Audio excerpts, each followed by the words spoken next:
Bonjour à tous et merci encore une fois d'être aussi nombreux pour cette émission, ce rendez-vous hebdomadaire qui s'appelle Ça va chauffer. Merci en tout cas d'avoir décidé d'être de fidèles auditeurs et de fidèles téléspectateurs de cette émission. Nous avons décidé de démarrer en force, d'aller à fond dans les gaz, à plein gaz comme on dit, pour commencer cette émission. Et nous avons choisi d'entrer dans un grand maquis dans lequel se trouvent de nombreuses stars. C'est un collectif et ce collectif a décidé de chanter avec nous « Ça va chauffer ». Nakatia Panama, Olivier Doumou, maire de Lille, député numéro 1 de la Commission européenne. De la semaine soit tout de suite oublié, même si les sujets que nous avons choisis, en tout cas l'un des sujets va donner des fois matière à énervement. Bon, alors, comme d'habitude, les Georgettes sont là, bel et bien présentes. Vous allez découvrir un nouveau visage. Vous allez vous rappeler également qu'il y a quelqu'un qui était avec nous pendant un bon moment, ensuite qui nous a, je dirais pas abandonné, mais qui est parti jusqu'au Ghana et qui a décidé de revenir. Donc l'équipe est toujours aussi solide, aussi complète. Alors, on va tout de suite prendre la direction du Ghana. Bonjour Sabrina. Bonjour Georges, wow, quel plaisir de revenir sur ce plateau de Ça va chauffer. Voilà, bonjour les Georgettes, bonjour l'Afrique. Nous sommes contents d'entendre cette voix de Sabrina qui a fait, j'allais dire, de très beaux instants à Ça va chauffer. Ça va là-bas à Accra? Oui, à Accra ça va très bien, très bien. Ok, il n'y a pas eu des inondations comme à Abidjan, hein, parce qu'il pleut aussi beaucoup à Accra. Oui, il y a eu des inondations, mais pas aussi grandes qu'à Abidjan, c'est gérable pour le cas d'Accra. Ok, d'accord. Et on sait que Accra, malheureusement, est en tête dans les cas d'infection en Afrique occidentale. Quel est le chiffre aujourd'hui? Exactement. Combien d'infectés? Bon, ce qui concerne le cas du Ghana, il y a un coronavirus, soit le plus grand taux en Afrique de l'Ouest, et 135 personnes seulement malheureusement ont perdu la vie, alors que 19 212 autres ont pu être guéris. Ok, alors le chiffre total c'est quoi? Le nombre de cas total d'infection? 23 834. 23 834, aïe aïe aïe. Bon, on vous retrouve, très gros. on vous retrouve tout à l'heure. Merci beaucoup d'être là. En tout cas, nous sommes contents. Ici, juste à côté de moi, nous avons Marisa. J'ai failli mélanger. Donc, Sabrina au Ghana, Marisa ici. Bonjour Marisa. Bonjour Georges. Comment ça va? Je vais très bien et vous Georges? Moi ça va. La semaine s'est bien déroulée? Oui, plutôt tranquille. Qu'est-ce qui vous a marqué? Ce qui m'a marqué, c'est une vidéo qui est devenue virale sur Facebook. Une vidéo?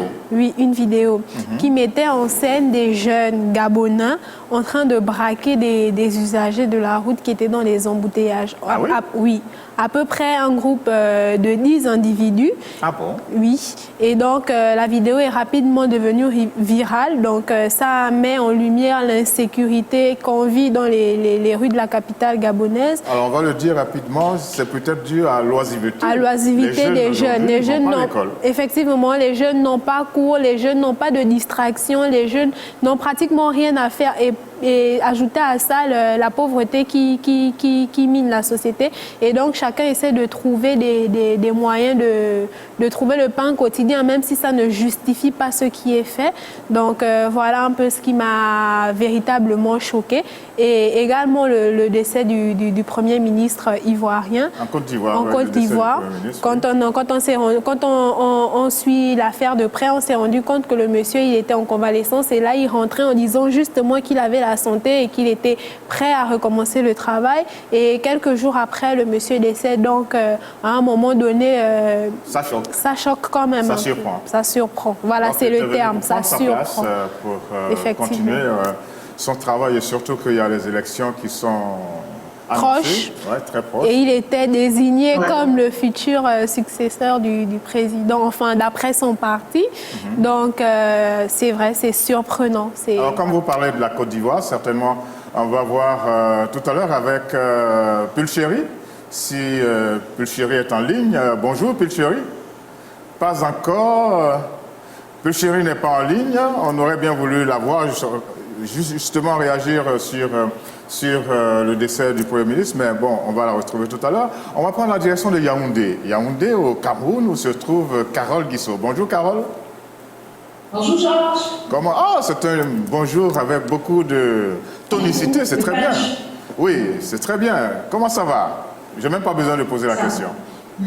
Ça va. Ça va très bien. Bonjour à toutes les Georgettes et les nouveaux visages. Voilà. Et avec ce que... Vraiment, j'ai un peu peur maintenant parce que chaque semaine, eh bien, Carole, vous nous faites découvrir des choses des fois terribles. Alors, quel est le fait? Quels sont les faits de la semaine cette fois-ci au Cameroun? C'est toujours quelque chose qui va nous faire trembler, qui va nous faire bondir?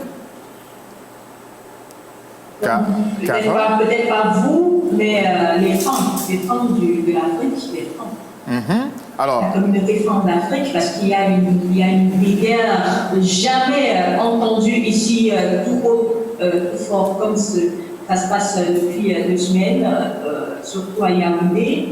Une guerre entre 2 ethnies au pouvoir. Les 2 ethnies du Sud, oui, les ressortissants de la région du Sud, d'où est originaire le président de la République, et ceux du centre, dans laquelle siègent les institutions de la République, le palais présidentiel, etc., et le président de la République. On a envie de savoir, le président de la République, il est de quelle ethnie? De quel camp?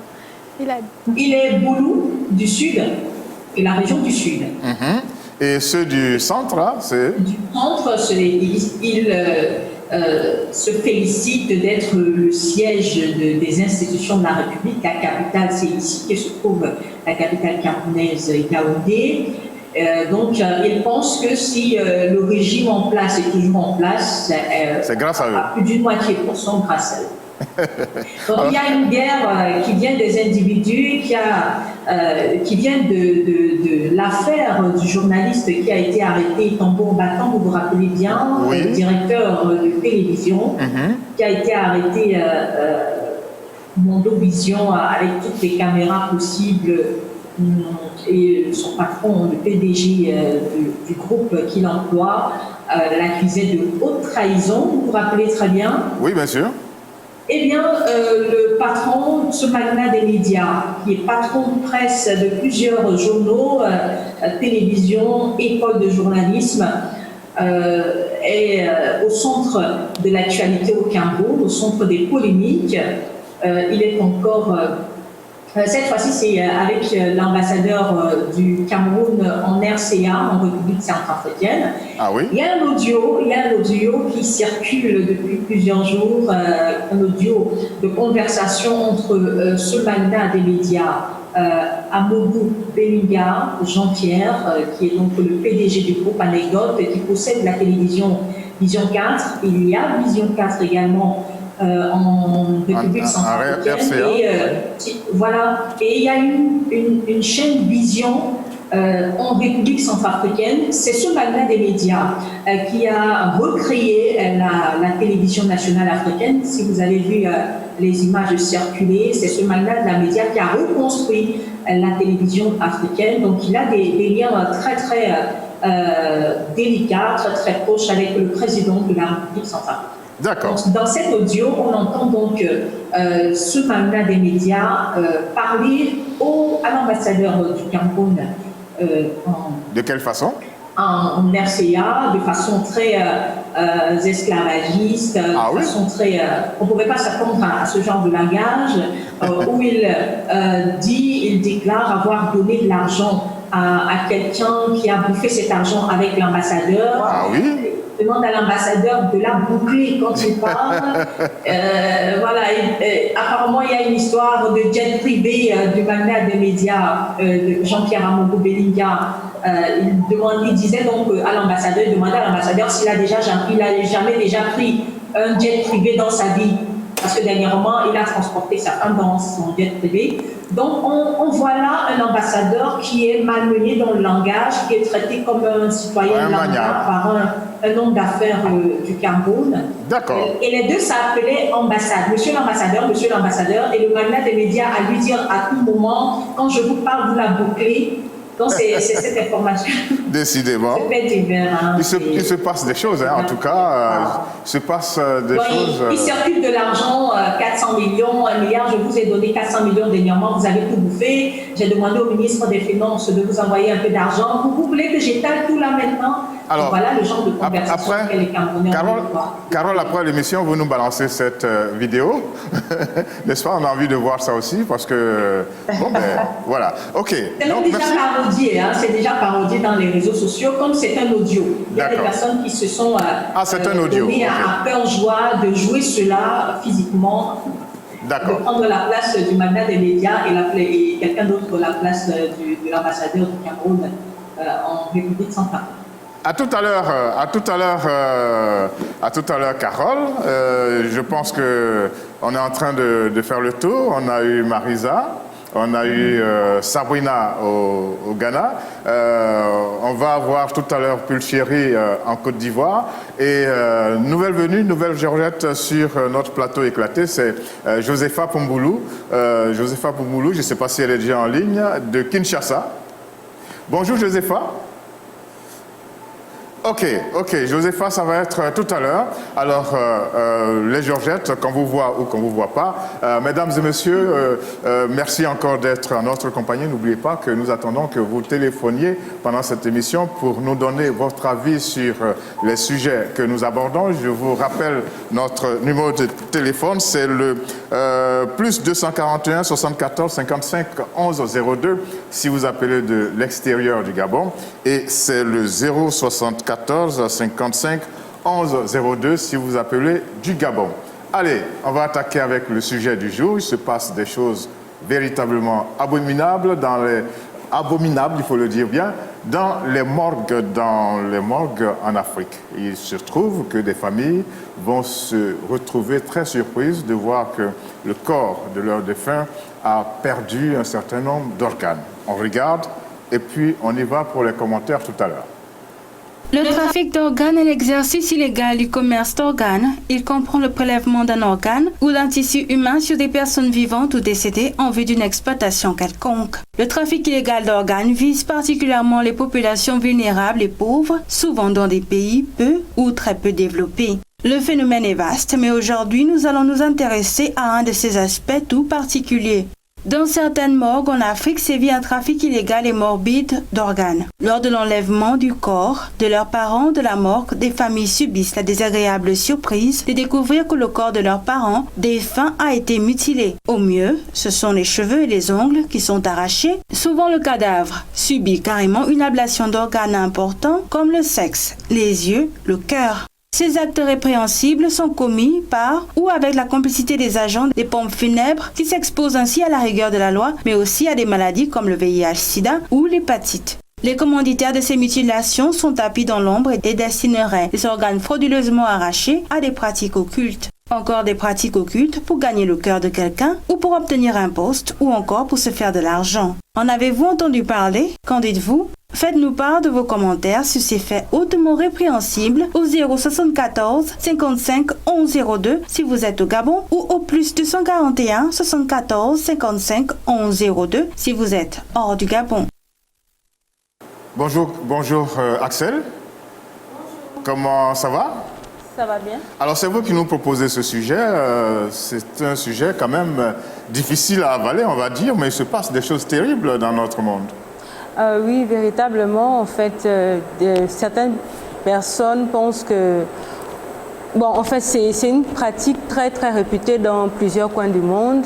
Une personne décède, que ce soit d'un accident, d'une maladie, et les personnes qui travaillent à la morgue, ou bien même les médecins, ils prennent leurs organes et ils les vendent, en fait. Ils les revendent.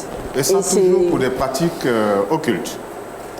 Pas souvent, pas forcément des pratiques occultes.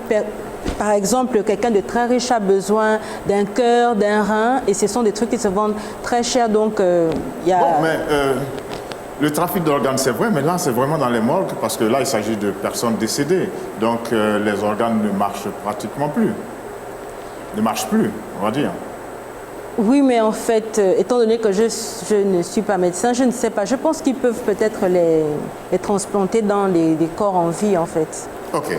Alors, c'est toujours très désagréable, Marisa, de se retrouver avec un corps mutilé. Vous allez pour une cérémonie religieuse prendre le corps de votre parent et puis vous découvrez qu'il y a des choses, des organes qui manquent. Les cheveux, les ongles, ça c'est quand on est gentil. Sinon, des fois, c'est des organes, de grands organes qui sont arrachés. Effectivement, Georges, c'est déplorant, c'est triste et c'est surtout révoltant de se trouver, déjà quand on ressent la douleur d'avoir perdu un être cher et qu'après on se rend compte que cette personne a été mutilée, arrachée de ses organes. Donc ça veut dire enlever mon corps de toute dignité. C'est vrai qu'elle est déjà morte, mais ce n'est pas excusable. Donc c'est révoltant. Mais il faut dire que c'est un phénomène, comme l'a dit Axel tout à l'heure, qui ne date pas d'aujourd'hui. C'est depuis la nuit des temps et pour des raisons diverses.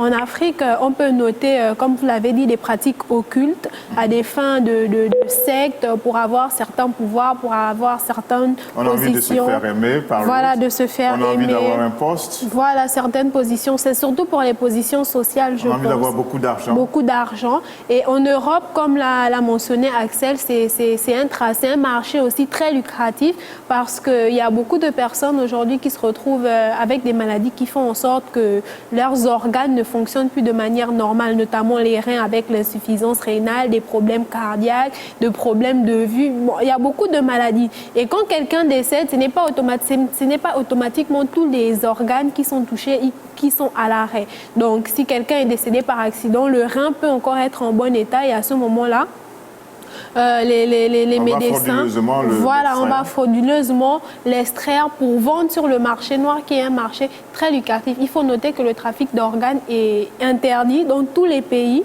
parce que les organismes en charge de ces questions-là estiment que le corps humain ne doit pas être un fait de commerce, peu importe les raisons pour lesquelles cela est fait. Donc, personne n'a le droit de soustraire son organe et le vendre. Je reviendrai à vous tout à l'heure, le temps de nous rendre à Kinshasa pour la première fois aujourd'hui et parler avec Josepha Pumbulu. Bonjour, Josepha. Bonjour Georges. Alors pour être bien précis, il faut dire que vous êtes avocat, donc je devrais dire Maître Josepha Pumbulu, n'est-ce pas? Merci beaucoup. Et il faut dire que vous êtes... Oui? Oui, je suis avocate au barreau de Kinshasa, Matete. Voilà. Donc, il faut dire que vous êtes très active sur la plateforme de la société civile en RDC, en République démocratique du Congo. Oui, merci. Effectivement, j'ai commencé à la société civile depuis 2003, où j'ai œuvré d'abord dans une organisation, Association africaine de défense des droits de l'homme, AZADO en cycle, qui militait pour les droits de l'homme en général. Mais moi, je m'occupais à la direction femmes, enfants et personnes vulnérables. Là, c'était de 2003-2015. Jusqu'après, j'ai adhéré à une autre organisation qui est Chari Congo, où je suis vice-présidente. Et je suis aussi membre du réseau des Congo. Donc, c'est un réseau qui travaille sur les gens, mais c'est basé dans les deux pays, donc Congo, Kinshasa et Congo-Brazzaville. Et conseillère à la Commission nationale des droits de l'homme. Donc, vous êtes très active, comme je le disais. Vous êtes sur plusieurs fronts. Vous êtes sur plusieurs fronts. Et ça, c'est très bien que vous soyez aussi active.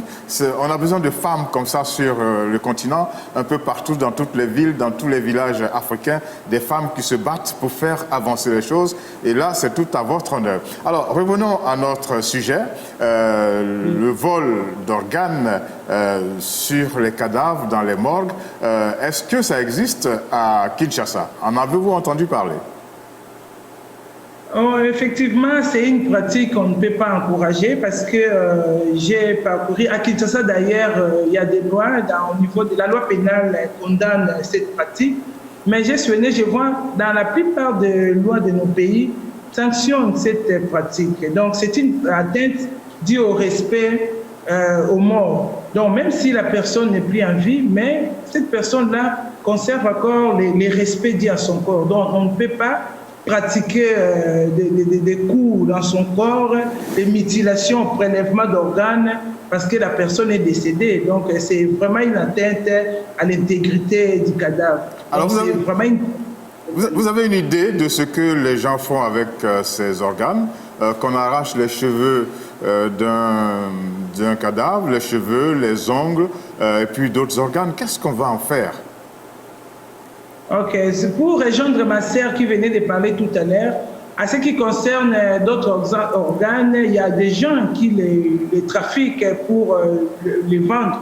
Mais par rapport aux cheveux, les ongles, il y a même des coutumes où nous on appelle des coutumes rétrogrades, où si la personne est décédée, donc pour transporter les corps au village, donc on a besoin de couper les ongles, de couper les cheveux, pour que si c'est un homme, le conjoint survivant qui est la femme puisse aller présenter les ongles et les cheveux à la belle famille. Donc pour dire que non, votre frère est déjà décédé, donc les cheveux ou les ongles qu'il va transmettre au village, c'est pour réellement affirmer que la personne là n'est plus vivante. Mais ça, c'est fait normalement. Ça se fait normalement au vu et au su de tout le monde, n'est-ce pas? Oui. Mais il y a des gens avec la complicité d'agents des pompes funèbres qui vont extraire, qui vont mutiler des cadavres.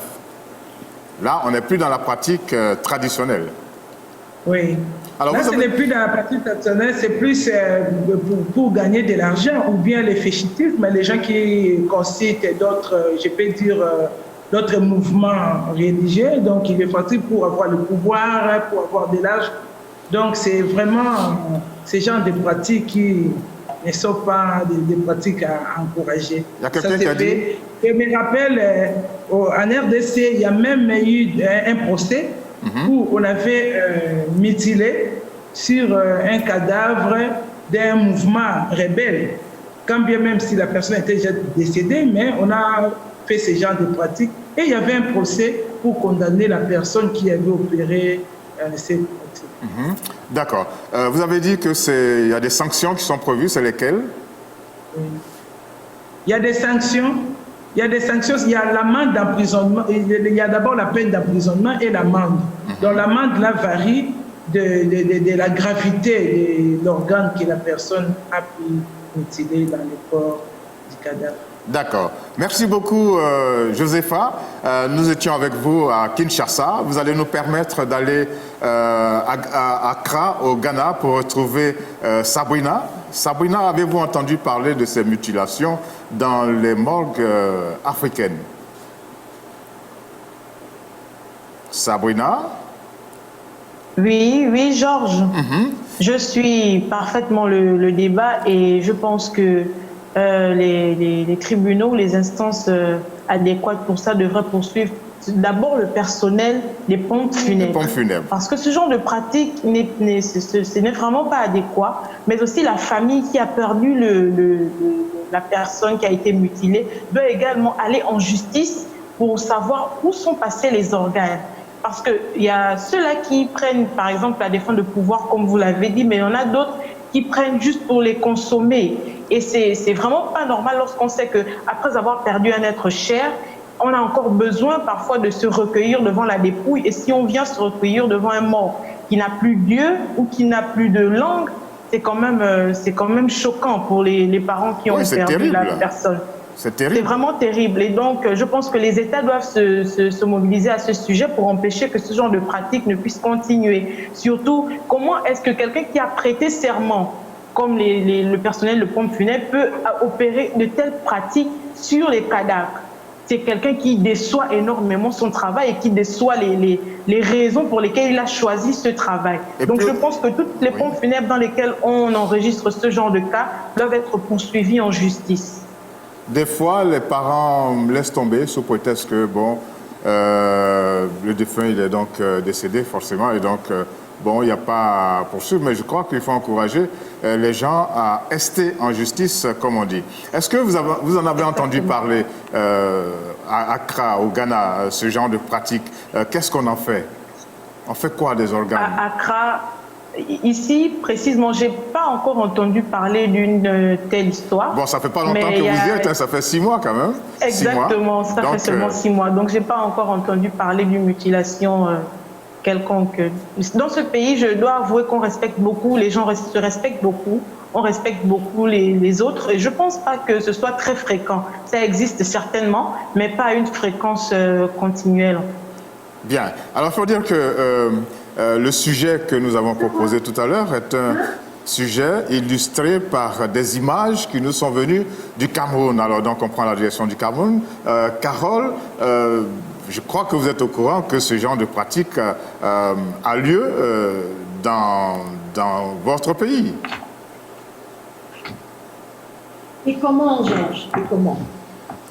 C'est des pratiques très courantes. Et nous avons une période, nous avons une période où c'est récurrent à l'approche d'un remaniement ministériel. Vous savez qu'en Afrique, il y a des personnes qui dansent nues dans les forêts, qui obéissent à certaines conditions de leur marabout pour avoir un poste. Donc c'est très très récurrent, ces pratiques mystiques. Ces pratiques mystiques. C'est terrible. Alors, Carole, je vais vous arrêter pour prendre un appel. Hein? On va prendre un appel. Allô, bonjour, monsieur. Bonjour, monsieur. Vous nous appelez d'où, s'il vous plaît? Guinée-Conakry. De la Guinée-Conakry. Et vous êtes monsieur? Monsieur Djoumé Diallo. Bien, monsieur Diallo, merci beaucoup. Alors, quel est votre commentaire, votre avis sur ce problème? Bon, pratiquement, moi, c'est mon avis. Oui. Vous allez parler fort, s'il vous plaît, monsieur Diallo, pour qu'on puisse vous entendre.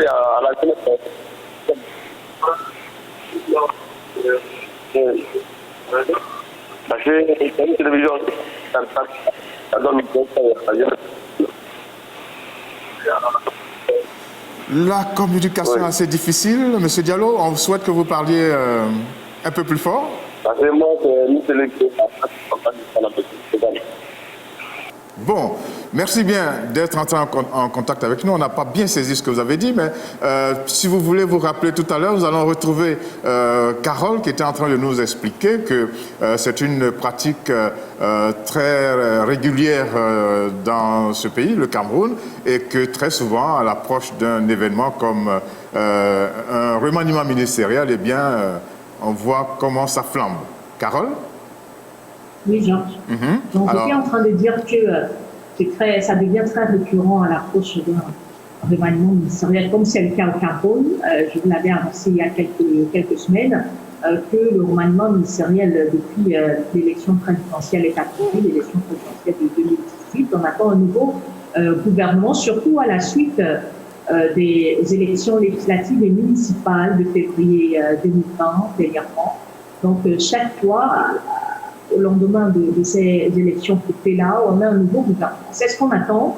Donc, on espère qu'on ne va pas entendre ces affaires de trafic d'organes, comme on l'a entendu il y a quelques années dans un quartier ici dans la capitale camerounaise. L'affaire a fait faire grand bruit sur les réseaux sociaux. Cette série de mutilations de jeunes filles du quartier Mimboman à Yaoundé. Donc, il ne se passait pas un jour sans entendre qu'une fille a été assassinée, ses organes génitaux ont été enlevés, son utérus, son cœur, etc. C'était comme ça presque tous les jours pendant une dizaine de jours. La justice avait annoncé avoir arrêté des suspects qui accusaient certainement votre gouvernement d'être les commanditaires de ces meurtres. Alors, est-ce que la riposte est suffisamment forte?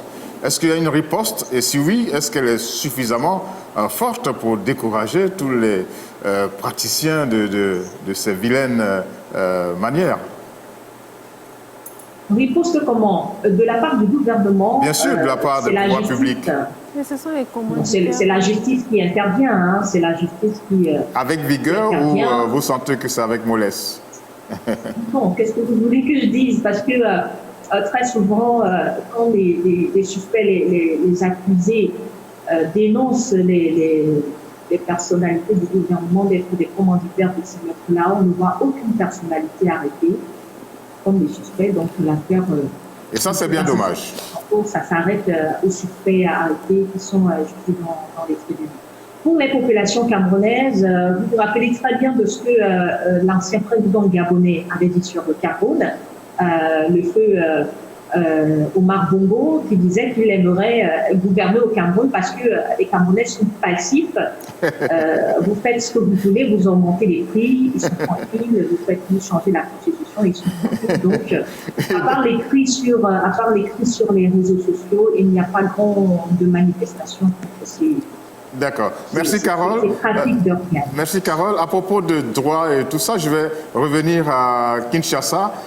Josepha, maître Poumbulu, est-ce qu'il faut punir avec beaucoup de force toutes ces personnes qui se rendent coupables de ce genre de pratiques? Josepha? Appliquer la loi. Parce que la loi existe déjà. La loi. Est-ce qu'on ne peut pas la durcir, la rendre plus forte pour décourager? Oui, on doit rendre ça sévère. On doit rendre ça sévère pour décourager ce genre de pratiques. Parce que quand l'emprisonnement, ça ne varie 1 mois, 2 mois, pour la personne, bon, mais c'est ça, pas vraiment qu'il est sanctionné. On doit renforcer la loi pour rendre cette sanction-là sévère pour décourager ce genre de pratiques. Ce n'est pas des pratiques à encourager.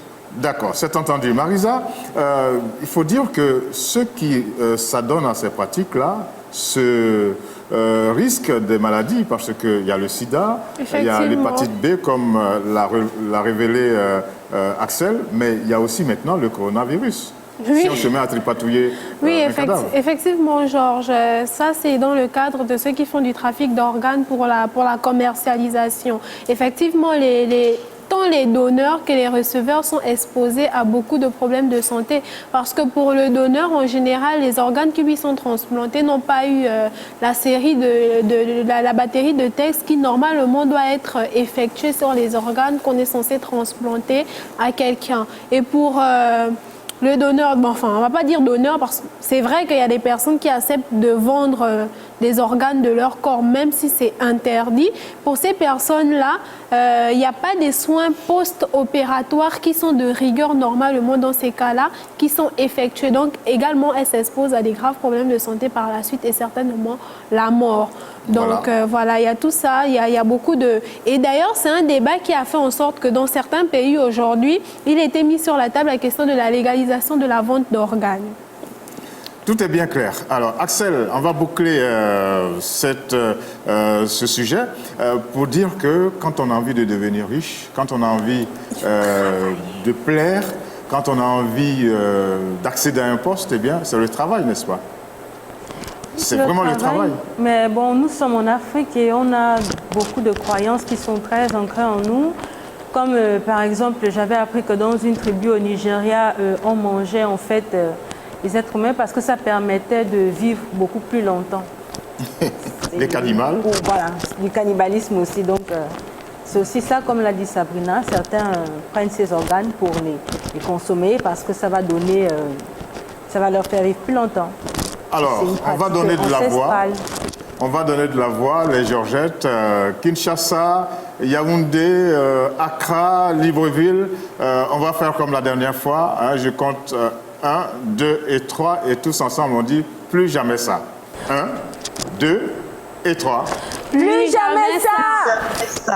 J'ai pas entendu Kinshasa, j'ai pas entendu Yaoundé, j'ai pas entendu Accra. On reprend. 1, 2 et 3. Plus jamais plus ça. Jamais ça. Non, en chœur. On va reprendre encore. 1, 2 et 3. Plus jamais ça. Plus jamais ça. Ok, d'accord. Merci beaucoup. Alors, c'est le lieu de dire aux uns et aux autres, à ceux qui s'adonnent à ces pratiques hautement honteuses, qu'il faut travailler dur pour arriver à un poste, qu'il faut travailler dur des fois pour gagner de l'argent et qu'il faut savoir plaire tout simplement pour s'attirer les faveurs sentimentales de quelqu'un. Et on va retrouver un monsieur habituellement qui est très bouillant, mais qui a décidé d'aller dans un ton plutôt très conciliant, de donner même un conseil, qui a dit « Si tu y crois, tu peux y arriver ». C'est le Molard qui gère, on va le dire, le coupé des Calais en Côte d'Ivoire, mais cette fois-ci, c'est vraiment tout en douceur. Tu peux y arriver. Voilà, messieurs, dames, il faut savoir que c'est vrai que la vie n'est pas facile, elle est même parfois très difficile. C'est vrai que certains pensent qu'ils ne pourraient jamais y arriver. Eh bien non, si vous vous mettez sur le chemin de la vertu, vous verrez que vous allez finir par y arriver dans la vertu. Il y a le travail, il y a l'honnêteté et il n'y a pas toutes ces pratiques bizarres, ces pratiques mystiques qui n'aboutissent pas souvent à quelque chose de très sérieux. Trêve de commentaires sur les mutilations, on pourra encore dire 2-3 mots là-dessus, mais on va donner la parole maintenant à Marie-Paul Rudombina. Quelles sont les activités culturelles qu'il faut retenir cette semaine? C'est notre zigzag qui va être suivi, attention, par de jolis petits gags. Le Worldwide Afro Network a offert une scène virtuelle à la danse africaine à travers un spectacle virtuel de danse en 2 parties qui a réuni quelques 150 artistes du continent et de sa diaspora. Cet événement a été diffusé le 7 juillet 2020 pour célébrer la première édition de la journée de l'intégration africaine déclarée par l'Union africaine. Et puis la 4e édition des rencontres internationales des arts numériques et visuels d'Abidjan. En abrégé le RIANA, ses portes ont ouvertes officiellement le 1er juin 2020 à travers une exposition à Cap Sud, à Marcory, c'est à Abidjan en Côte d'Ivoire. Et ces festivités se tiendront sur tout le mois de juillet. L'événement est baptisé sous le thème « Rêver l'Afrique d'après ». D'un événement à un autre, la 4e édition du Festival international itinérant Mémoire de l'Humanité aura lieu du 2 au 26 août prochain au Bénin. Ce festival, vecteur de développement pour l'Afrique, s'inscrit dans un vaste programme mémorial et de célébration avec pour invité d'honneur le Brésil. Du dimanche 23 août au dimanche 30 août à Utopia, Borde Rouge. Depuis sa création, AfriClap Festival est un festival de cinéma présent à Toulouse et dans la région Occitane. Ce festival consacre l'ensemble de sa programmation au savoir-faire cinématographique et aux autres cultures africaines. Ce festival propose donc un programme diversifié pour tous les publics autour des cultures d'Afrique. On parle de cinéma, de concerts, de marchés, d'artisanat d'art, de contes, d'ateliers et d'exposition. C'est tout pour ce rendez-vous culturel. On se donne rendez-vous samedi prochain. Surtout, portez-vous bien et n'oubliez pas de sortir couvert et de respecter les gestes barrières pour tenter de limiter la propagation du Covid-19.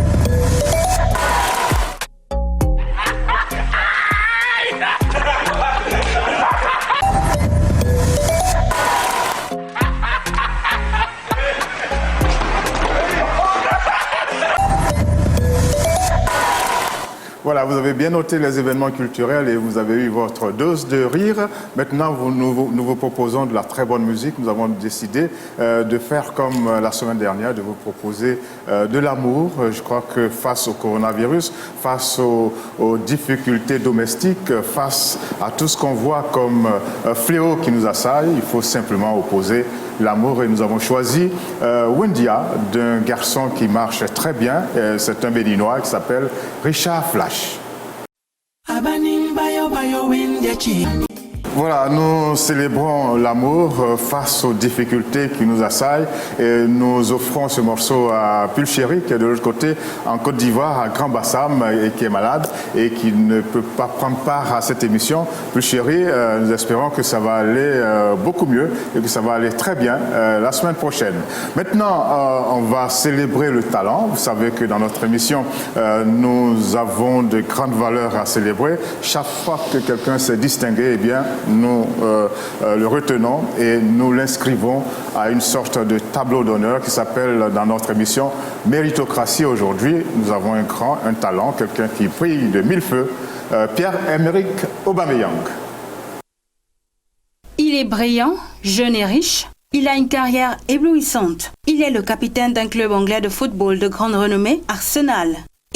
C'est Pierre-Emerick Aubameyang. Il joue pour Arsenal depuis plus de 2 ans et les dirigeants de son club sont fiers de son rendement. Les honneurs, strass et paillettes parsèment sa carrière. Aubameyang est un footballeur international gabonais. Arrivé du Sporting Club de Bastia en 2007, il achève sa formation au Milan AC où il se fait mieux connaître du monde professionnel. Puis il est l'objet de plusieurs prêts consécutifs en France, au Dijon FCO, au Lille OSC, à l'AS Monaco, puis à l'AS Saint-Étienne où il est finalement transféré en 2011.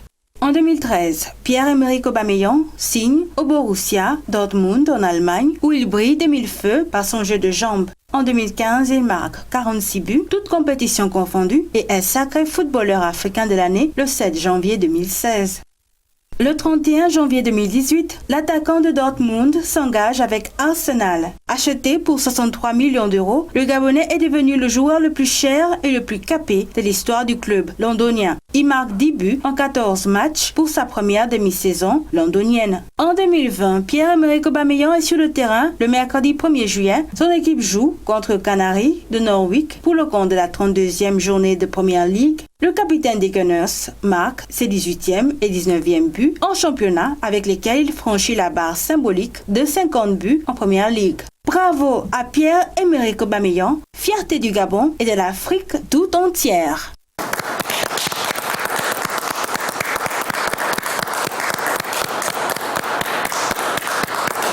Voilà, Pierre-Emerick Aubameyang mérite ses applaudissements. En tout cas, il mérite d'être porté avec tous les honneurs, n'est-ce pas, Axel? Oui, bien sûr, ça fait plaisir parce que généralement, les Gabonais, quand on pense à Gabonais, on pense à fêtard, on pense à quelqu'un qui a une grande gueule, on pense à quelqu'un qui est paresseux. Mais lui, il vient prouver que les Gabonais sont des travailleurs et que les Gabonais sont brillants et que les Gabonais ne sont pas forcément des voleurs. Donc franchement, je pense qu'on laisse la jalousie de côté, on laisse la mauvaise foi de côté et on supporte tous Aubameyang et on respecte son travail. C'est un garçon brillant, très brillant. Pardon? J'ai dit que c'est un garçon très brillant. Voilà, on reconnaît son travail en fait. Est-ce que, je suis sûr que c'est le même avis que Sabrina. Sabrina, qui est à Accra, c'est sûr que vous êtes en admiration devant Pierre-Emerick Aubameyang. Exactement. Bien exactement, c'est le même avis. Je suis vraiment en admiration devant ce jeune Gabonais qui ne cesse de rehausser les couleurs de notre beau et cher pays. Donc, moi, je dis ce jeune Africain. Je suis fière. Oui, ce jeune Africain. Exactement. Mais bien sûr, c'est pas seulement pour montrer que les jeunes Gabonais sont brillants, mais aussi les jeunes Africains, parce qu'aujourd'hui, les regards du monde sont tournés vers lui et on pense qu'on voit aussi ses origines africaines. Donc, je suis vraiment, mais vraiment fière de Pierre-Emerick Aubameyang. Alors nous allons marquer le coup, hein, nous allons célébrer ce garçon. Bon, c'est un Gabonais, donc c'est un Africain et qui fait plaisir et qui fait honneur et au Gabon et à l'Afrique. Et nous avons choisi une très belle composition d'une artiste gabonaise. C'est une reine puisque, on le voit, Pierre-Emerick Aubameyang est un roi, le roi du football en Angleterre. Eh bien, c'est Queen Kumb que nous avons choisi et qui vous propose Ko.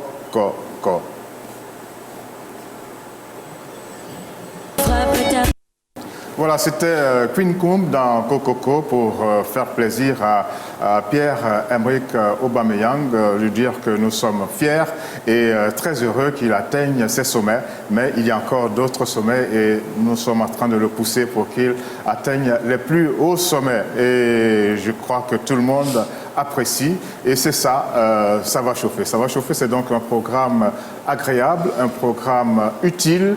Et maintenant, nous allons nous souvenir qu'il y a quelques jours, pratiquement 1-2 semaines, le Gabon et le Sénégal ont décidé de dire non à l'Union européenne et d'appliquer ce qu'on appelle dans les relations internationales la réciprocité. De quoi s'agit-il ? L'Union européenne a exclu la quasi-totalité des ressortissants des pays africains, excepté le Maroc, la Tunisie, l'Algérie et le Rwanda, de l'autorisation à voyager vers son espace. Depuis le 1er juillet, la Commission européenne a mis en place ce projet hautement critiquable.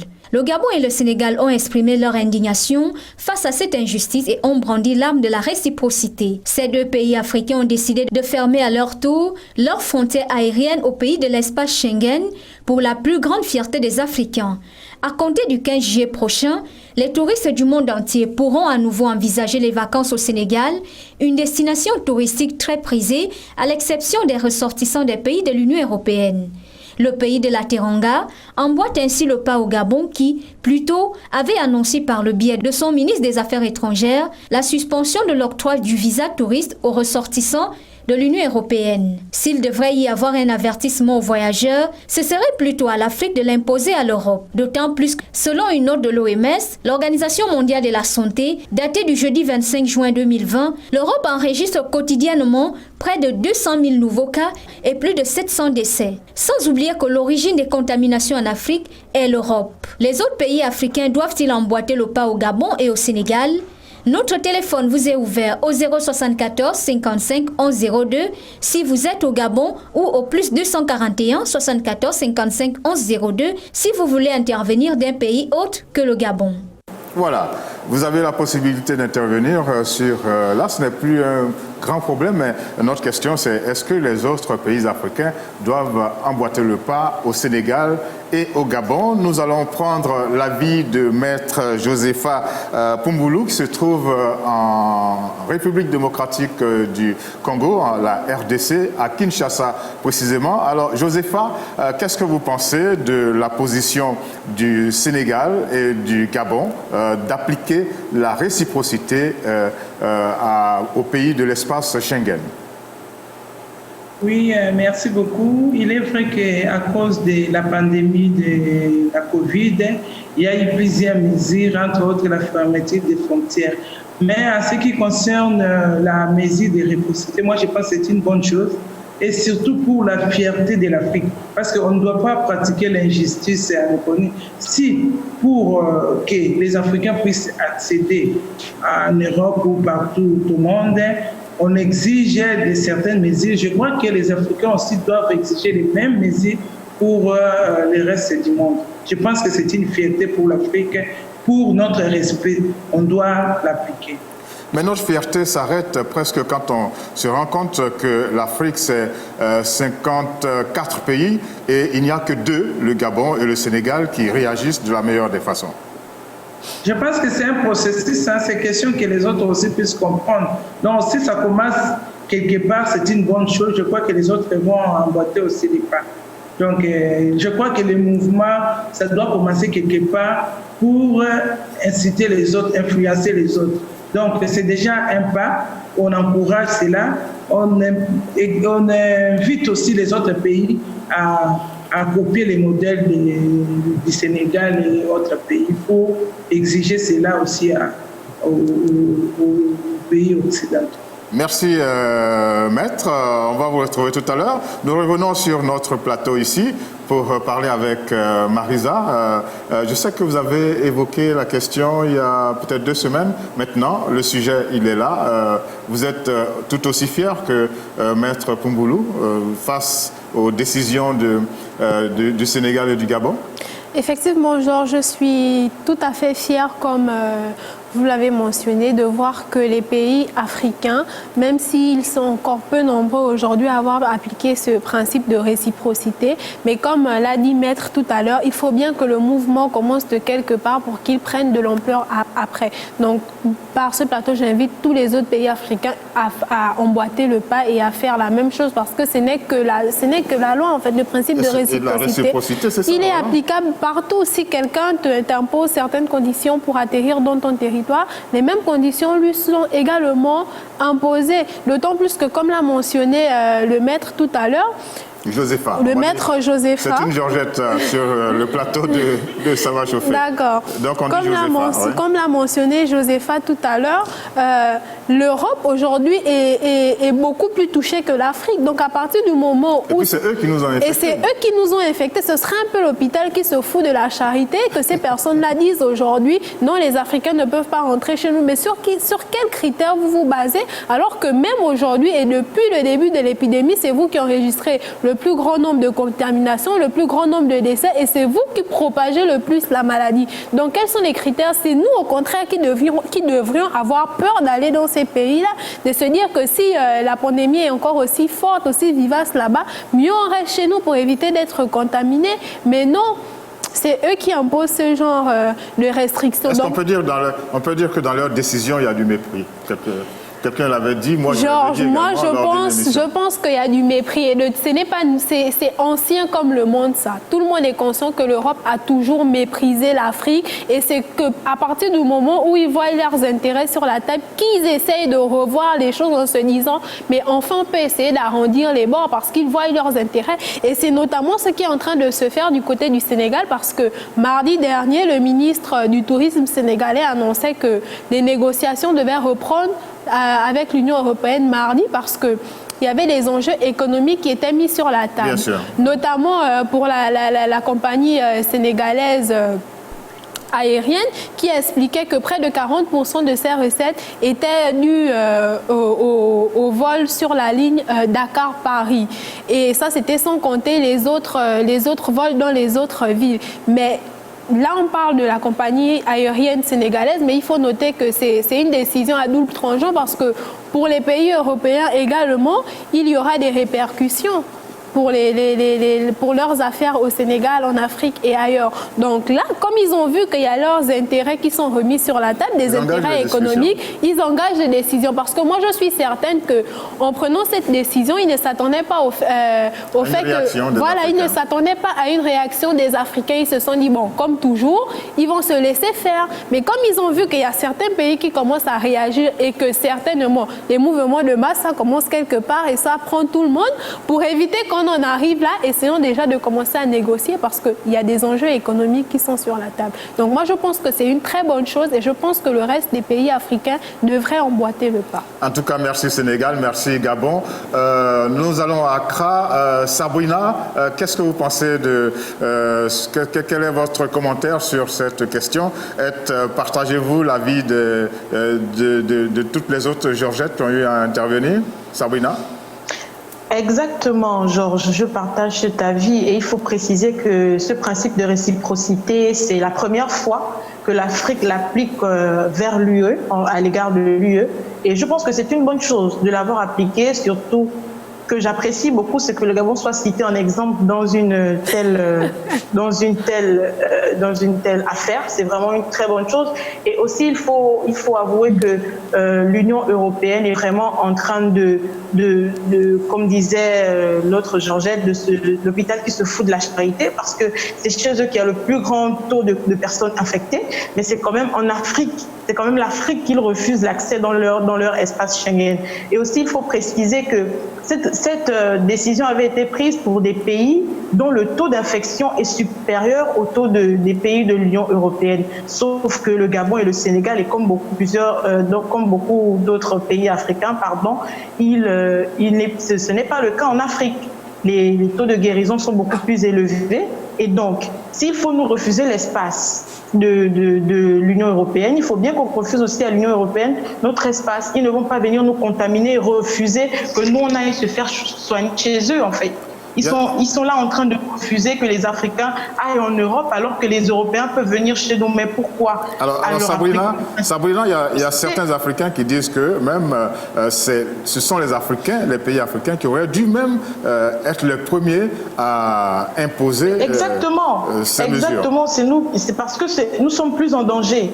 Leur présence sur nos territoires, et c'est vraiment un danger par rapport à notre présence sur leur territoire. Donc je prends également l'avis de l'autre Georgette. Il faut que tous les pays africains emboîtent le pas pour que l'Union européenne se rende compte que nous n'avons pas du tout besoin d'être contaminés, mais qu'au contraire, nous allons répondre par comme on dit, le fer aiguise, le fer, nous allons répondre. Comment est-ce qu'ils nous ont envoyé cette mauvaise nouvelle, mauvaise action? Ok, ce sont les Européens qui ont contaminé l'Afrique, ça on le sait, et puis c'est eux maintenant. Alors que l'Afrique présente le moins de cas d'infection, le moins de décès, eh bien c'est les Africains qu'on brandit un peu comme des pestiférés, et ça, nous ne sommes pas d'accord. Est-ce que vous êtes d'accord avec nous, Axel?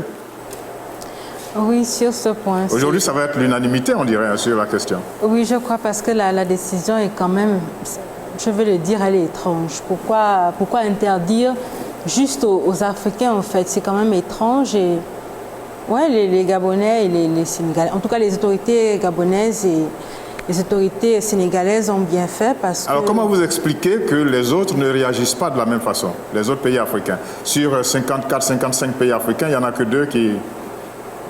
Peut-être qu'ils n'en voient pas l'utilité, en fait, ou peut-être qu'ils ne voient pas cela de la même manière, mais là, c'est quand même un peu que parler de mépris et de dédain, et en fait, c'est décevant, en fait, parce qu'on a des relations avec ces pays depuis des années. Comme on dit, ils ont le plus grand nombre de décès, le plus grand nombre de contaminés. Je pense que l'Afrique du Sud a dans les 80-90 000 et c'est vraiment... Oui, on peut le dire, la France très loin, alors que... La France a franchi la barre des 30 000 décès, ce qui n'est le cas dans aucun pays africain. Voilà, donc on ne comprend pas et... Voilà, on ne comprend pas. C'est bien. Et quand on ne comprend pas, on applique la réciprocité, n'est-ce pas? Carole, nous sommes à Yaoundé, au Cameroun, capitale du Cameroun. Donc, Carole y est. Carole va certainement nous faire l'unanimité sur la question. Tout le monde est d'accord avec la position du Gabon et du Sénégal. Et cette histoire de Covid-19, vous savez, ça me rappelle un peu l'épopée de la Première Guerre mondiale, quand les Africains ont découvert la vulnérabilité de l'homme blanc, que l'homme blanc, longtemps déifié, pouvait mourir sur le coup d'une simple petite balle.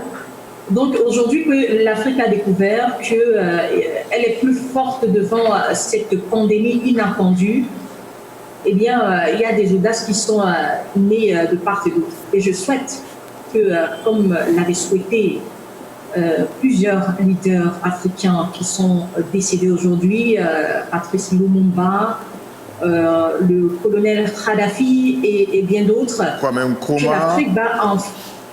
l'Afrique va enfin se réveiller et former décidément et définitivement ce qu'on attend depuis les États-Unis d'Afrique contre les forces du Nord.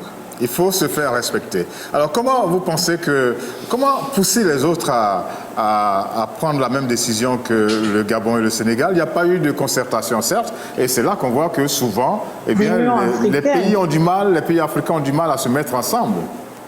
Parce que Schengen, l'Union européenne, c'est 15 pays quand même. Mais vous le voyez avec le franc CFA. Tout le monde n'est pas d'accord, tous les pays africains ne sont pas d'accord. Il y en a qui ne parlent pas, qui jouent la carte de la neutralité. Ils sont à cheval entre l'ancienne colonie et leurs frères d'Afrique. Donc on garde sa neutralité pour dire je mets un pied ici, un pied là-bas, on ne sait jamais si l'Afrique perd, j'aurais gardé mes amitiés avec la France, avec l'Europe. Si l'Europe perd, j'aurais gardé, mais c'est cette hypocrisie-là qui mine un peu le continent africain. Voilà, donc on arrête d'être hypocrite, qu'il y a quand même des génies ici, on a des forces ici. Mais comme à chacun sa vie, l'histoire du Sénégal n'est pas l'histoire du Gabon, n'est pas celle de l'Afrique. On a nos contrats avec les anciens colons. Il faudrait que les gouvernements aient assez d'audace, de niaque, comme on le dit aujourd'hui, et un peu de cran pour lever la tête. Voilà, il faut des fois taper sur la table et dire non, arrêtez de nous mépriser. Et encore une fois, merci au Sénégal, merci au Gabon d'avoir pris cette décision.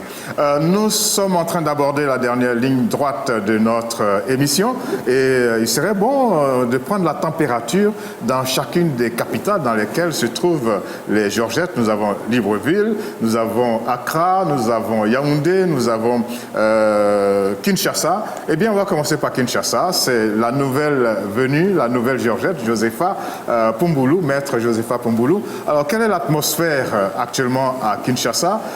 Atmosphère du point de vue température, c'est vrai, mais aussi l'atmosphère sociopolitique. Ok, merci beaucoup. En ce qui concerne la température, j'avais dit que nous sommes dans la saison sèche. La saison sèche, hein? Il ne pleut pas. Oui, il fait froid, donc il se fait frais, c'est beau. La plupart même de nos concitoyens qui sont en dehors de Kinshasa préfèrent fréquenter Kinshasa pendant cette période. C'est vrai qu'au sortir de cette saison, il y a beaucoup de femmes qui tombent enceintes, c'est vrai? Bon, ça dépend. Non, dites oui ou non. Ça dépend pas de... Ça dépend de quoi?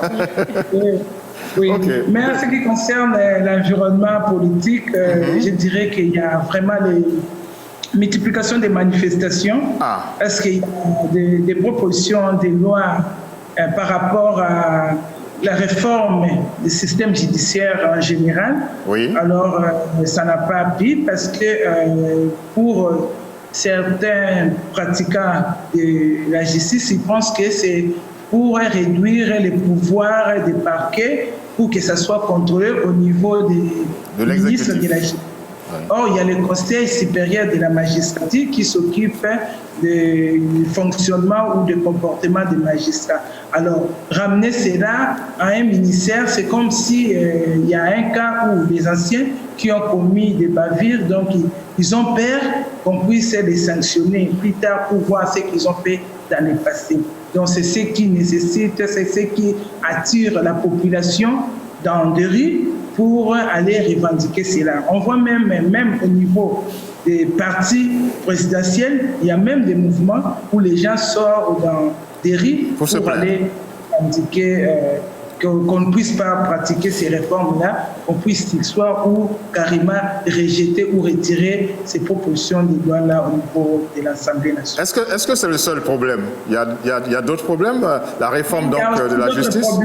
Il y a aussi les problèmes parce que, comme nous le savons, il y a des institutions d'appui à la démocratie, dont nous avons la CENI qui s'occupe des élections. La CENI, c'est quoi? Oui, ils sont arrivés à la fin de leur mandat. On doit placer d'autres animateurs. Alors, c'est quoi la CENI? La CENI, c'est quoi? La CENI, c'est la Commission nationale indépendante, Commission électorale nationale indépendante. Dans tous les pays africains, ça pose des problèmes. Hein? Oui, allez-y. Oui, ça pose des problèmes parce que dans la composition même de cette institution-là, nous avons 13 membres. Dans les 13 membres, il y a 3 seulement pour la société civile et il y a 10 membres qui sont des délégués des partis politiques. Les partis, la majorité... Alors on parle de commission indépendante. Oui, indépendante, mais bon, l'actuelle loi donc, a prévu qu'il y ait 10 personnes au niveau des politiques et 3 personnes au niveau de la société civile. Okay. Il y a eu plusieurs missions d'observation électorale. Parmi les recommandations, il y avait aussi les problèmes là des réformes. Alors, il faudrait-il commencer d'abord à placer les animateurs qui sont arrivés à la fin de leur mandat ou bien procéder à la réforme? Or, si on commençait les réformes maintenant, et bientôt là, ça sera déjà 2023, on devait encore organiser les élections. C'est pourquoi il y a vraiment les gens sont partagés. Il y a ceux qui pensent qu'on devait d'abord placer les animateurs avant de... Après. Et il y a ceux qui pensent qu'on doit d'abord faire tout pour procéder à la réforme. C'est pourquoi il y a maintenant des mouvements parce qu'au niveau des questions religieuses qui ont déjà voté leurs délégués, c'est entendu, Josepha. Même au niveau de l'Assemblée. Ok, Josepha, c'est entendu. On est en train de boucler l'émission. Nous sommes sur la dernière ligne droite. On voit que, bon, du point de vue sociopolitique, eh bien, ça bouge à Kinshasa. Nous vous disons merci d'avoir intégré l'équipe des Georgettes et nous vous souhaitons un très bon week-end. On aura le temps de le faire encore à la fin de véritablement cette émission. Marisa, vous avez été frappée par... Comme je disais tout à l'heure, par la vidéo devenue virale sur Internet. Alors, qu'est-ce qu'il faut faire pendant ces vacances ? Comment occuper les jeunes qui ont eu leur année scolaire écourtée et puis qui vont avoir de longues vacances? Qu'est-ce qu'il faut leur proposer? Bon, là, à vrai dire, c'est compliqué parce que pratiquement aucun mouvement social n'est autorisé. Il y a les mairies qui existent. Dans les mairies, il y a des services sociaux, des services socioculturels. Oui, d'accord, Georges, mais on ne pourra pas les prendre en masse justement par rapport à la situation sanitaire et donc ça va être compliqué de les contenir. Mais toutefois, il serait bien que les parents à la maison organisent des activités avec leurs enfants, notamment des cours de soutien. Moi, j'en faisais quand j'étais encore au primaire ou au lycée. Il y avait des cours de soutien à la maison qui me permettaient de garder le niveau, même quand je n'allais pas en salle de classe pendant les vacances. Donc, il y a ça. Je pense que bientôt, dans d'autres pays, les cinémas ont recommencé à ouvrir. Mais il serait quand même bien que le ministère en charge de la jeunesse, de la famille propose quelque chose, des alternatives, parce que sinon les enfants vont sombrer. Là, c'est pratiquement 5-6 mois de vacances. La mère des vices. De tous les vices. Donc attention, danger. Donc, il serait bien que... Merci beaucoup, Marisa, d'être venue sur notre plateau. Le temps passe très vite, hein, n'est-ce pas? Axel, on se dit au revoir. Vous souhaitez que quoi pour la semaine qui arrive? Bon, je souhaite que... Vous avez les chiffres du coronavirus au Gabon? On a dépassé les 5000 cas. On a dépassé les 5000 cas, c'est beaucoup pour une population de 2 millions d'habitants. Oui, c'est énorme. Donc, il faut accentuer la sensibilisation. Accentuer la sensibilisation, je pense qu'elle se fait tous les jours et toutes les personnes qui n'acceptent pas, parce que même à la télé, au journal, je l'ai vu, Gabon Première, pour la première fois, on a montré les malades du coronavirus sur leur lit, on a flouté leur visage. Et donc, les autorités font de leur mieux. On voit bien que les médecins travaillent. On voit qu'il y a véritablement des malades du coronavirus. Il y a des campagnes tous les jours, des petits-enfants qui viennent nous dire ce qui est normal, ce qui n'est pas normal, les gestes barrières. Si jusqu'à aujourd'hui, vous ne suivez pas ce que les autorités vous demandent, bon... Là, c'est, je ne sais pas, on va dire, comme à l'église, on va dire qu'il faut faire un peu plus. Il faut faire un peu plus de sensibilisation. Il faut accentuer les choses parce que jusqu'aujourd'hui, il y en a qui n'y croient pas. Nous allons boucler avec notre tour avec Carole à Yaoundé. Carole, le Cameroun est en tête dans les cas de coronavirus. Ça, on le sait depuis. Est-ce qu'il y a quelque chose qui change dans les stratégies? Est-ce que quelque chose est prévu encore pour faire baisser cette contamination? Voilà, vous avez la possibilité de boucler avec nous cette émission, Carole.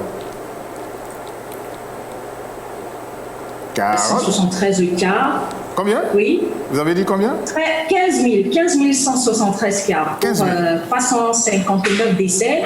Le médecin des Lions indomptables cadette de football du Cameroun, le docteur Anastasia Kamba, a été emporté avant-hier par cette terrible maladie, la Covid-19. Donc voilà, pour les mesures, il n'y a pas d'autres mesures. On demande aux gens de porter leur cache-nez et de se laver les mains et de limiter les sorties. Encore faudrait-il que l'eau soit disponible. Voilà, encore faudrait-il que l'eau soit disponible. Il n'y a que le gouvernement a décidé de ne plus publier les chiffres au jour le jour comme il le faisait avant. Donc c'est une fois par semaine maintenant. Merci beaucoup, Carole.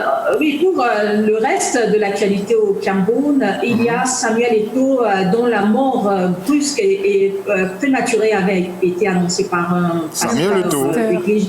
Oui, sa mort avait été annoncée par le Samuel Eto'o que nous connaissons là, le grand joueur africain. Oui, c'est un Ivoirien, pasteur ivoirien qui a annoncé sa mort dans les mêmes conditions que feu DJ Arafat.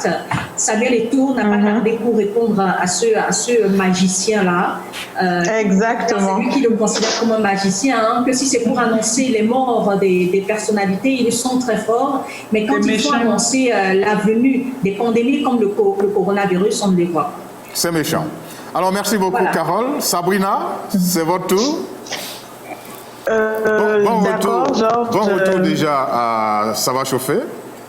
Encore? C'est toujours un plaisir d'être sur ce plateau, Georges. Donc, que tout le monde applique les gestes barrières pour ne pas être emporté par le coronavirus, surtout ici au Ghana où les cas ne font qu'augmenter et de plus en plus on ouvre les centres commerciaux, les écoles. Ce serait vraiment que les Ghanéens... Comment réagit la population? Pour ne pas... Que dit la population? La population n'est pas très... La population, d'une partie, n'est pas très d'accord parce que ça a des avantages, puisque les cas ne font qu'augmenter, mais les mesures barrières ne sont pas respectées et les endroits publics sont en train de réouvrir. Et d'une autre part, les commerçants veulent que tout réouvre parce qu'ils disent qu'ils sont en baisse d'activité. Donc, c'est vraiment départagé entre les deux côtés de la population. Mais j'exhorte tous les jeunes Ghanéens et autres à se protéger pour ne pas être emportés par cette pandémie qui est véritable et vérifiée ici à Accra. Merci beaucoup Sabrina, nous vous souhaitons un très bon week-end. Merci à Pulchéry qui a suivi cette émission. Elle n'a pas pu intervenir parce que malade. Merci à Josepha de nous avoir rejoints. Merci à Sabrina d'être revenue à Ça va chauffer. Merci à Carole, merci à Axel, merci à Sabrina. Nous vous souhaitons un très bon week-end et pour ce faire, nous allons lancer une sorte de cri de ralliement pour que l'Afrique se mette ensemble, l'Afrique forme un grand cercle et fasse en sorte que les choses aillent beaucoup mieux. Nous avons choisi l'un des plus grands de ce continent pour boucler cette émission. Il s'agit de Ismaël Lo. Vous allez entendre Africa. Eh bien, c'est comme ça qu'on finit cette émission. Merci beaucoup d'être resté dans notre compagnie. À la semaine prochaine.